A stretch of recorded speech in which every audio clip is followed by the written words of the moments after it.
तबाही फैला दी। और नाज़रीन, पेशावर पुलिस लाइन की मस्जिद में धमाके के बाद ताहाल मुतादिद अफराद मलबे तले दबे हैं। रेस्क्यू ऑपरेशन 8 घंटों से जारी है। इस बारे में मजीद तफसीलात मालूम कर लेते हैं बोल न्यूज के नुमाइंदे मोहम्मद नौमान से। नौमान से हम राब्ता करने की कोशिश कर रहे हैं। पेशावर पुलिस लाइंस की मस्जिद में धमाके के बाद ताहाल मुतादिद अफराद मलबे तले दबे हैं और रेस्क्यू ऑपरेशन 8 घंटों से जारी है। आज अफसोसनाक वाकया पेश आया पेशावर की पुलिस लाइंस में, और आपको बताते चलें कि खुदकुश हमले में 44 नमाजी शहीद और 157 से जायद जख्मी हुए हैं। मोहम्मद नौमान से मजीद तफसीलात मालूम कर लेते हैं। नौमान, बताइएगा कितने अफराद अब भी मलबे तले मौजूद हैं? जी बिल्कुल, 8 घंटे से जायद का वक्त हो गया है और रेस्क्यू ऑपरेशन अभी तक मुकम्मल नहीं हो सका।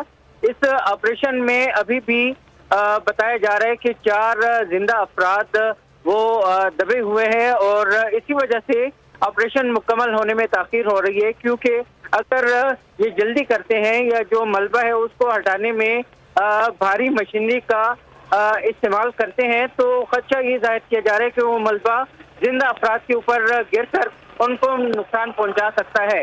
तो यही वजह है कि उनको जिंदा निकालने की कोशिशें की जा रही हैं। अलबत्ता जो शहीद मलबे तले दबे हुए हैं, रेस्क्यू हुकाम इस हवाले से कंफर्म तादाद बताने से गुरेजा है और उनका ये कहना है कि अभी कुछ पता नहीं चल रहा कि कितने अफराद मलबे तले मजमूई तौर पर दबे रह सकते हैं। अभी कुछ देर कबल यहाँ पर 27 नमाजियों की जो शहीद हो गए थे उनकी इज्तिमाई नमाज जनाजा अदा की गई है और उसके बाद जो मैयतें हैं उनको अपने आबाई इलाकों की तरफ रवाना कर दिया गया है।